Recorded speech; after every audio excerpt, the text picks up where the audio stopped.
Mr. Commissioner Rapporteur, I represent the Brazilian Institute of Law and Religion, an institution that brings together over 200 researchers from various fields dedicated to studying and advocating for religious freedom and the role of religion in the public sphere, as well as other fundamental rights such as free speech. My goal is to frame the situation through the lenses of religious freedom, a very fragile right that can measure the status of erosion of fundamental rights in a democracy.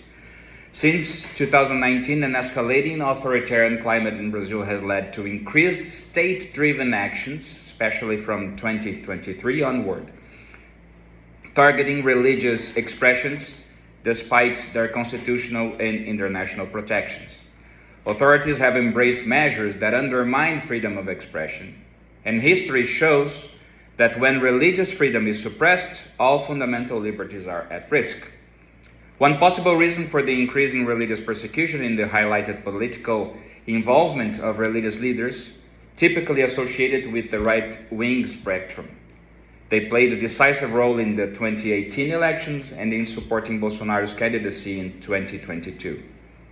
As examples of this risk, I bring two cases involving two religious leaders in Brazil who have been subject to judicial proceedings initiated by the Public Prosecutor's Office of Rio de Janeiro and Rio Grande do Sul, respectively.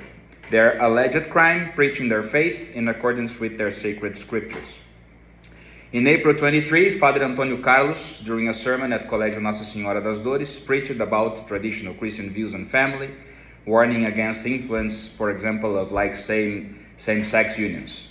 The Rio de Janeiro Public Prosecutor Office interpreted his sermon as hate speech and filed both criminal and civil charges and lawsuits against him, citing a law equating homophobia with racism after a Supreme Court decision in 2019.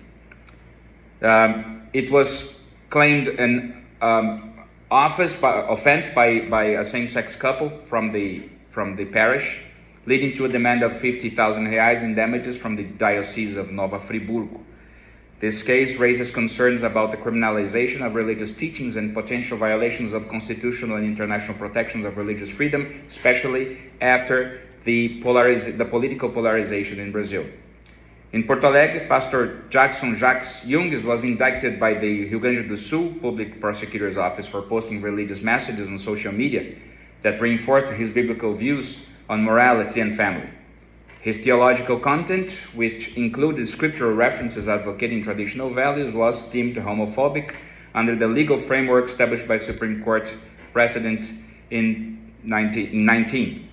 The case highlights growing state interventions in religious teachings, setting a concerning precedent for freedom of expression and religious liberty, as can see also in the case of singer Cláudia Leite from Bahia, who replaced a word that was for a deity of the Afro-Brazilian religion, Iemanjá, for Yeshua, the name of Jesus in Hebrew, and also led to an inquiry from the District Attorney's Office for religious intolerance. Why this matters? They all reveal a disturbing pattern: the criminalization of religious teachings and expressions that have existed for millennia, held by Catholic, Protestant, and Orthodox Christian traditions. The use of hate speech laws to suppress theological discourse, especially for groups of religions that are somehow associated with a certain spectrum of political sides. And a blatant disregard for protections enshrined in the Brazilian Constitution, which guarantees the right to religious expressions without state interference.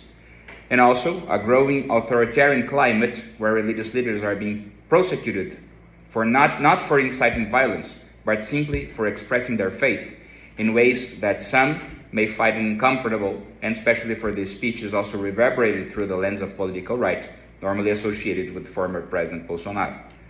Throughout history, one of the earliest warning signs of the authoritarianism has been the erosion of religious freedom. When a government begins regulating what religious leaders can or cannot preach, all other fundamental rights soon follow. Thus, the question before us here is not whether one agrees or disagrees with their message, but rather, can the state dictate how the religious text should be interpreted? Can religious leaders be prosecuted for merely preaching their faith? And if religious speech is silenced today, what freedoms will be curtailed next? Can the government of the day impose its political ideology by force on society and just suppress what is most sacred to a person's values, one's faith? In these cases, neither Father Carlos or Pastor Jackson advocated for violence, exclusion, or discrimination. They simply taught the doctrines of their faith consistent to the theological interpretations upheld for centuries. Mr. Commissioner, if we allow the state to criminalize doctrine, we will witness the slow but certain demise of freedom itself. A democracy that does not protect expression, including religious expression, ceases to be a democracy at all.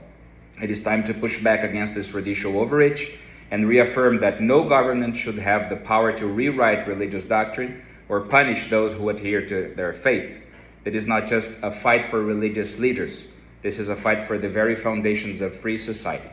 We trust this Commission's commitment to ensuring that religious freedom and free speech remain safeguarded in Brazil as in our region. Thank you.